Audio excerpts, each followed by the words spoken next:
answer first than me. Okay. All right, we're live.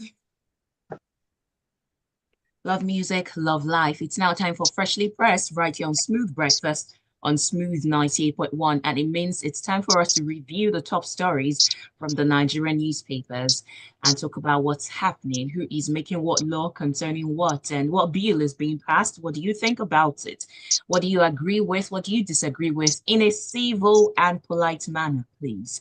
Thank you for being a part of it already. And if you want to join the Smooth family or the Freshly Pressed family, send your messages to 0809 444 0981. You can join us on YouTube at Smooth 981 FM Lagos. Again, the number to send your WhatsApp messages to is 0809 444 0981. My name is Oluwaseun, and joining me virtually because it's a Friday, please welcome with me Mr. Joseph Obari. Good morning. Morning, Oluwaseun. Good to be here again. Good morning, listeners. You're welcome to the show. Maybe good morning. Good morning. My And voice you're in the heard this background. voice. Good morning, AB Mr. AB. Bozimo, great to join you. Joseph, great to join you. Oluwaseun. Hello to all of the wonderful listeners out there. All right, so for the stories we'll be analyzing today from the different newspaper, from Punch, Guardian, Vanguard, and the likes, we'll definitely be having the company of Mr. Joseph Obari and Mr. AB Bozimo. And again, you can be a part of this conversation. And we'll start right with the one coming from Daily Post. The House of Representatives makes U-turn on bill to strip vice presidents, governors of immunity. Mr. Joseph?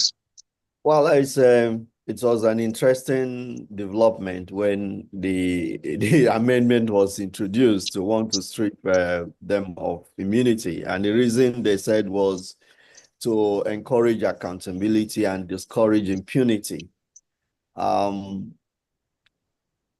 don't know what informed such changes in the first place. I mean, most countries of the world tend to protect such offices and the persons occupying them from litigations because of the implications of distractions that litigation can bring to them while in office. We have seen in this country situations where governors have left office and then eventually got arrested for criminal offense matters like fraud, corruption, and so on. And they've been tried. We've seen governors jailed after they've left office. So I don't think that there is that total immunity. Criminal matters that are committed while you're in office you can still be prosecuted for them after you've left office. So I don't see the reason for all the changes that we were trying to make. And I mean, maybe where there was some pressure somewhere that informed them to want to reverse that position. But I need to say that Section 9 of our Constitution is very clear on the process for amending our Constitution. Is one of the constitutions that have stringent processes for changing its character or letters. So you are expected to have two-thirds majority of votes of members of the House of Representatives, then two-thirds majority of votes of those in the Senate. So in the Senate, you need to have at least 72 persons supporting the change on its own as Senate, and then the House of Reps at least 240 or more for you to make a change. Then when they have done so in the National Assembly, then the states, 24 states, houses of assembly must assent to agree with the changes, or the states themselves can initiate the change. So 24 states houses of assembly can rise up and say, we want this part of the constitution to be changed. Then the Senate will, the National Assembly will now act on it. So what, in principle, bills that are proposed in that manner for changes get presidential assent at the end of the day. But this is the letter of the constitution. So all these rigmaroles, we want to change, but we still have to go through these processes. And I see that some of them may not really scale through. But it really is neither here nor there. At the end of the day, I think it's important to leave those in such offices to have some bit of protection while they are doing their official duty, particularly on civil matters. But because our law recognizes that if you are implicated in crimes as a governor or deputy governor, when you leave office, we can come after you. So why don't you leave it as that? There are serious matters our National Assembly should be bothered about Nigeria than all these kind of things. Mr. Ibe? I mean, there's some statements that will come in some other stories about how, of recent, we're just hearing this news back to back about assorted bills being brought.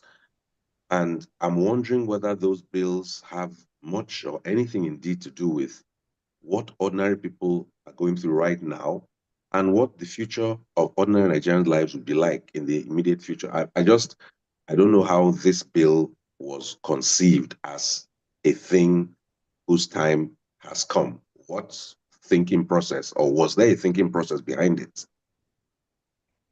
Well, this time, another bill, this time from the House of Senate or from the Senate, they are moving to cut election costs and boost voters' turnout. And this is coming from the Punch.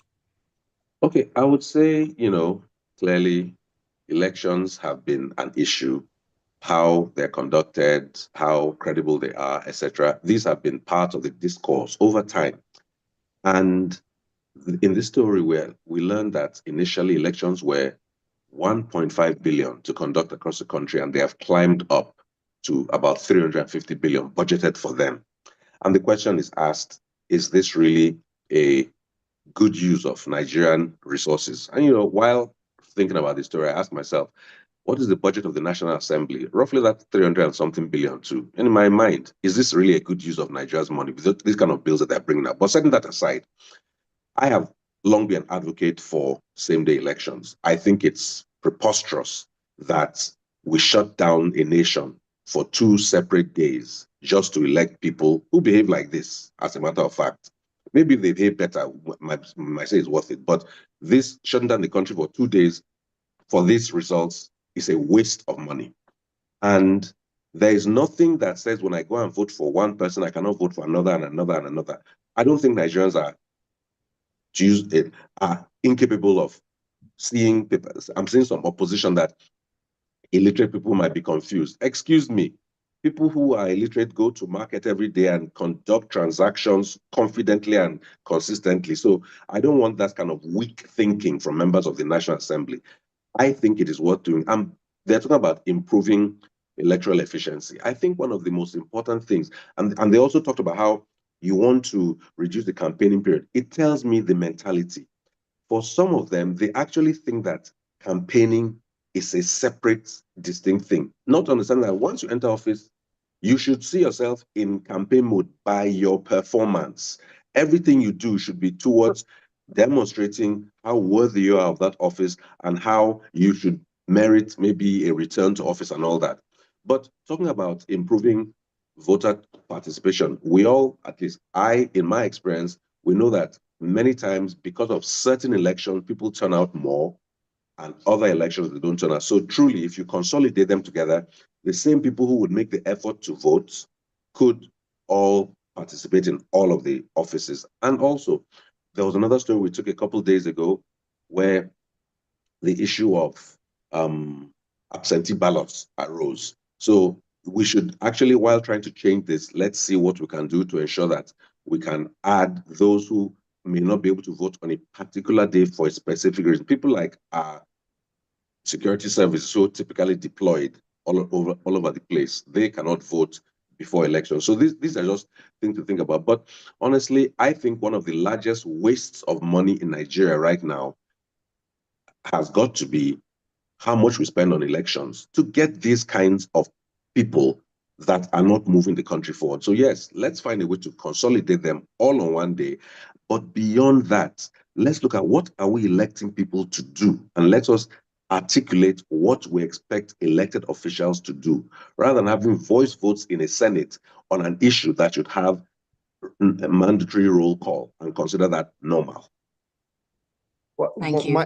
May I contribute to this, please? Yes, please. My take is that I think you are missing the point. The major issue with our electoral process is that we are not doing enough to ensure that the process is transparent and that it achieves results. And we're not even encouraged. And I'm not seeing any talk about use of technology.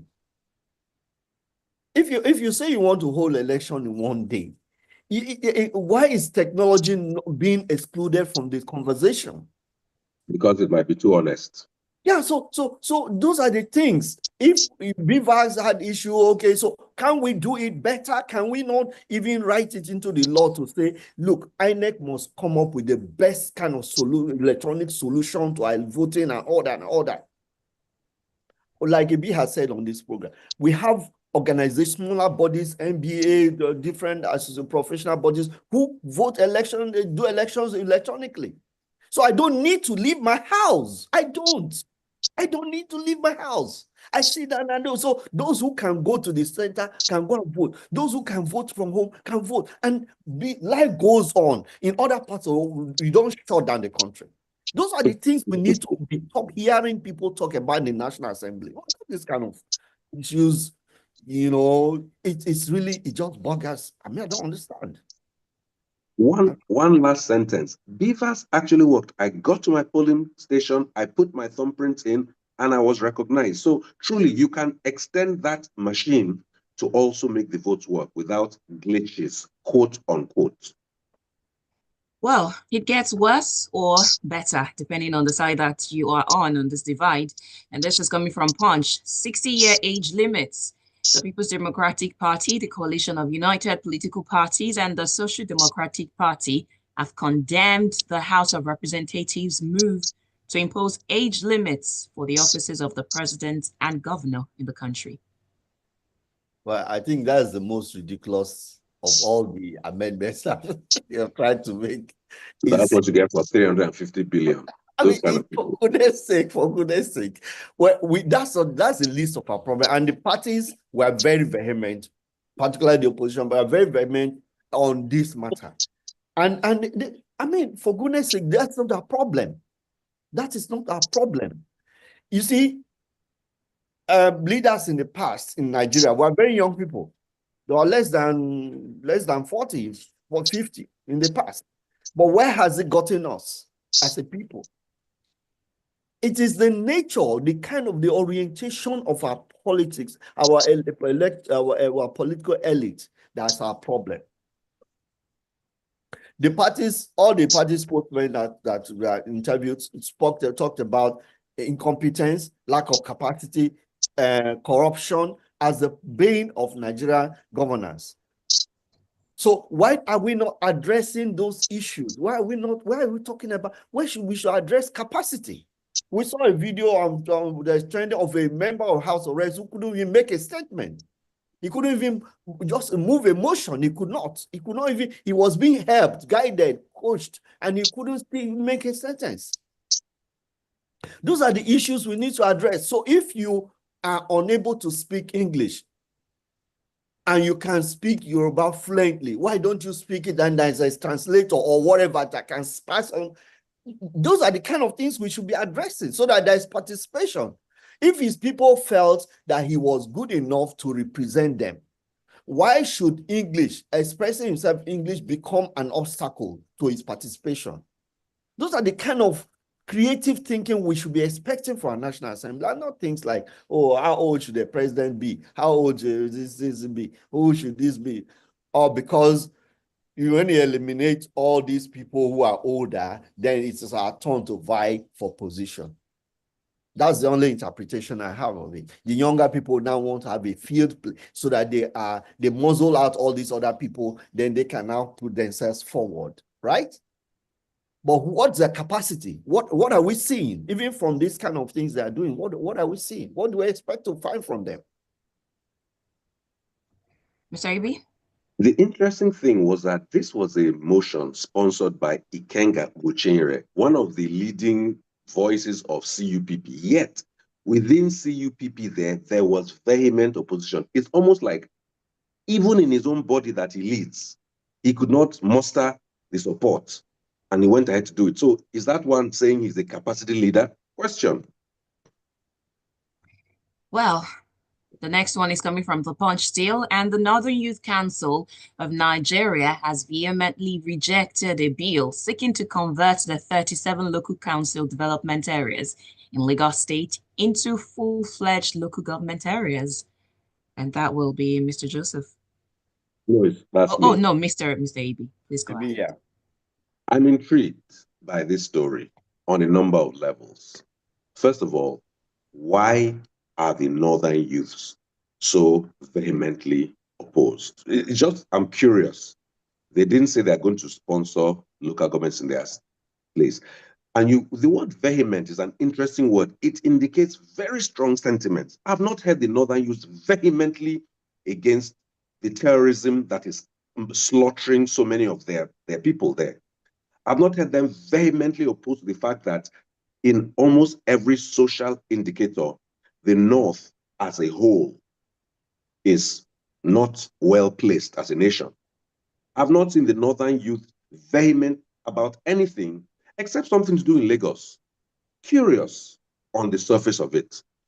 Then you go into this kind of story makes you research. They always tell us Texas is the size of Nigeria, which is not, about 2/3 or maybe 4/5 of the size of Nigeria. How many counties, which are the equivalent of local governments, do they have there? They have about 268. Nigeria has 774 local governments right now. Then go to countries that have some similarities to Nigeria, formerly colonies of the UK, UK, India. As a country, how many local governments do they have? 283,976. Then I looked at, you look at different things. In certain things per capita, we are not that far. Ironically, education, we're definitely not similar. But you find that the average life maybe of a person in India is better. So what's the difference? It's not the number of local governments, it's the commitment of the leaders to actually making the government work for the people. And that country too has its own fair share of flaws. So we're not trying to say we're negative compared to them, but I'm just saying the number of local governments is not necessarily an indicator of governance. So I now come back to the Nigerian story. Why are they so vehemently opposed and telling their governors and House of Assembly members to object? Is because of the way the Nigerian constitution weaponizes local governments. On a good day, if a state wants to have 666 million local governments and it feels it can take care of its people better than with that one local government per person, actually right now, we have 227 million local governments because each of us makes our own power, our own light, our own water, our own everything. So each of us is a local government. Let's be honest, just that we're not governing, other places. So if a state wants to have 9,000 local governments and it can figure out that that's the way to bring development to its people, why should it matter to anybody else? Because of the sharing formula that is the curse of Nigeria, where a set of people can get up in the morning, have no intention to contribute to the national purse, and know that in the next 30 days, they will get money from other parts of the country that are contributing to the national purse. That is why. And so these Northern youth, if we're to take them at the face value, they are very opposed to this idea because it's for them, it's a win or lose thing. If other people get extra local governments, they feel they'll get less, rather than saying, you know what, let's create more from ourselves and we shall be able to contribute ideally to the country. So I'm just thinking that this whole thing is not about necessarily Lagos, but about, in their mind, the methodology by which we get money, which we cannot substantiate, is going to be threatened. And then you come back to it. So now Lagos is proposing it. Fine. The members of the State House of Assembly are proposing it. Great idea. I'm asking myself, where are the House of Assembly members in other states? In Rivers State, they're off duty. But in many other states, why are they not thinking about these kind of things? I think at the heart of the matter is this idea that you get revenue based on local government is at the heart of the flaws of Nigeria. We're looking for resource control. You should be creative in your state, and you should have the right to retain what you create and pay a sum to the center. But right now, you can sit down, wait every 30 days, send your finance commissioner slithering on his belly to Abuja to come and beg for the portion that in their mind they deserve, even though they have not created. And that, I think, is why northern youth will be I'm using the quote from the show, vehemently opposed. Otherwise, which one concerns them? If Lagos wants to have extra local governments, and if every other state wants to have local, in fact, they too should propose 10,000 local governments.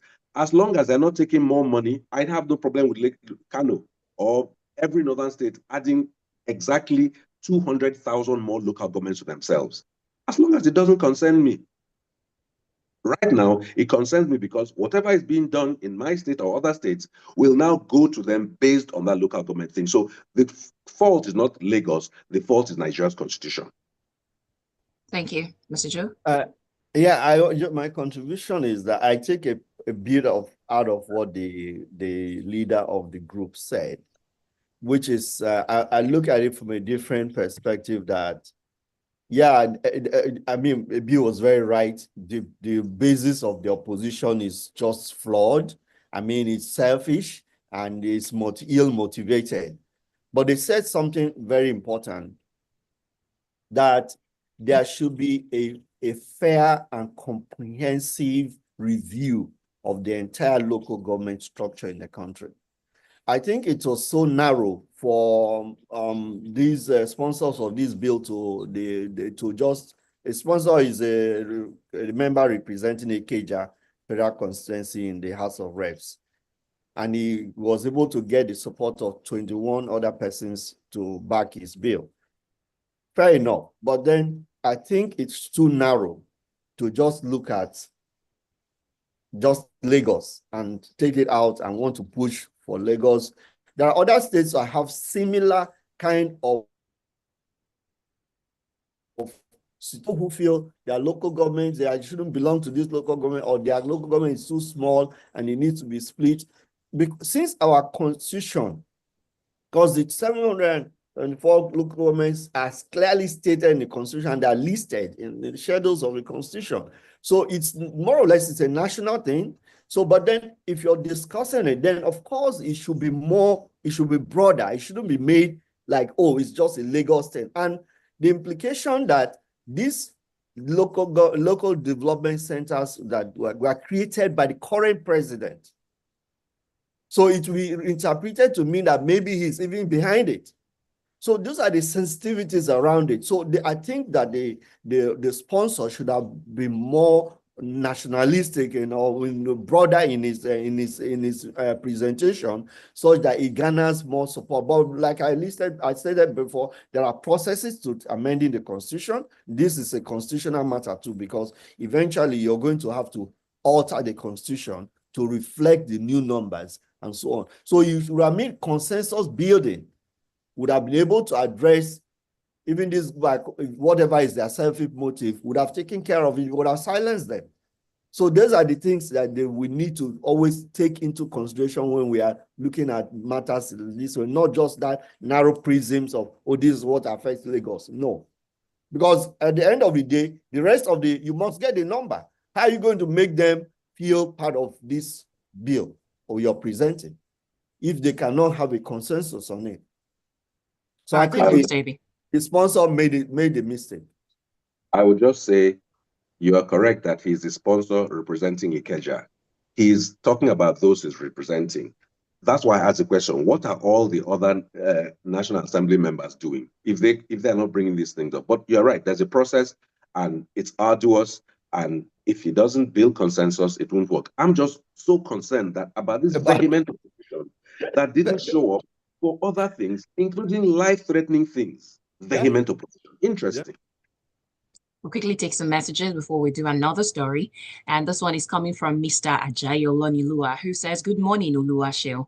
It's a big surprise to see the avalanche of amendments to the Constitution suddenly being considered by the National Assembly, even though many of them are just diversionary and a waste of precious time, as they may not be able to get the support of majority of the state houses of assembly to become law.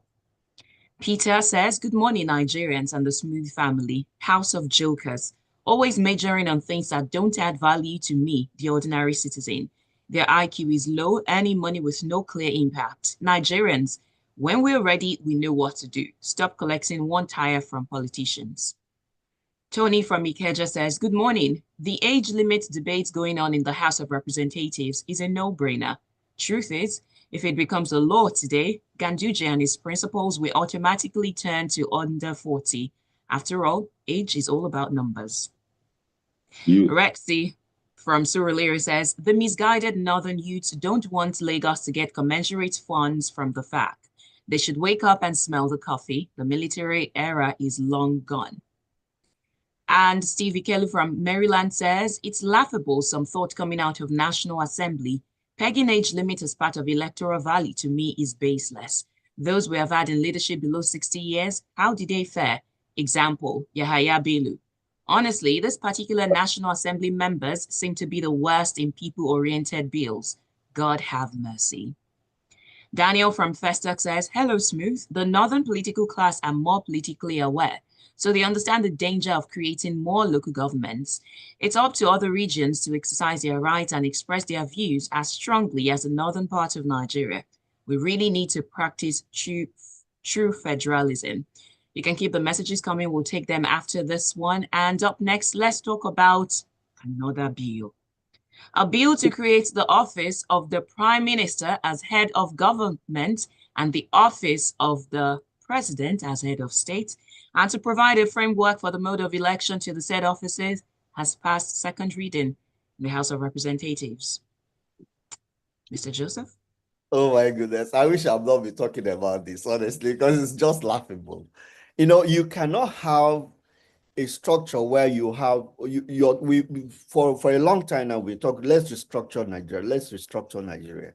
So you can see that even your legislators don't understand the issues affecting governance in this country. And the structure, what restructuring is. Because if you just single out, oh, let's create an office, it's frivolous. There are some things that are very fundamental with our presidential system. It's very expensive. It is this, it's that, and that. Those are the kind of things I think we should outline here. And then we say, okay, we are restructuring Nigerian governance. And then we say, okay, we are now going parliamentary. How do you create an office of a prime minister in a presidential system of government? How? So are we going parliamentary? Because the parliamentary system is quite structured differently from the presidential. So so basic understanding of government is lacking in our legislators. You don't even understand. So where does this come in? You know, so it's laughable, honestly, if not very sad. You know, it's very sad, but at the same time, it's like a tragicomedy. You know, it's tragicomic that you have a legislator who comes up and says this kind of things. Oh, let us have office of, and they're actually considering it without thinking of how that fits into the structure of the system of government you're running. So I don't know. Sometimes I'm actually dumbfounded. I'm speechless, honestly. I don't know what else to say because it makes no sense. If you're going to do this, then you talk about, we've been hankering for restructuring Nigeria. So it should be comprehensive. What's the fiscal policy in terms of funding the federal government, the state, what this, that. Are we going regional? Are we going to cluster, actually say regional, but cluster it? You have to address the entire system of governance in Nigeria to be able to begin to talk about the office of a prime minister and all that. It's a shame, really. I think Let's go ahead. Basically, the current crop lack the creativity, imagination, or capacity to actually rethink anything. And it goes to the heart of why they even imagine they're in government. In a high percentage, I believe they think they are there for bulletproof jeeps, for wardrobe allowance, for furniture allowance, for constituency allowance. You had all this allowance, and not to give one iota of representation to their people. Really, that's really why they're there for office. Do you know who I am? I am higher than you in the hierarchy, all that kind of thing. We had that recently. So yeah, it is. You are talking about systems. I don't claim to know the system any different, but why are you in office? Would a president now? Joseph said it's an expensive system. I think it's Nigeria's number one biggest waste of money. Our current governance is the Nigeria's number one sole singular waste of money because it's not giving us results that will make Nigerians' lives better. And so this conversation is dead on arrival because some people think that they're enjoying from this right now. And what are they enjoying?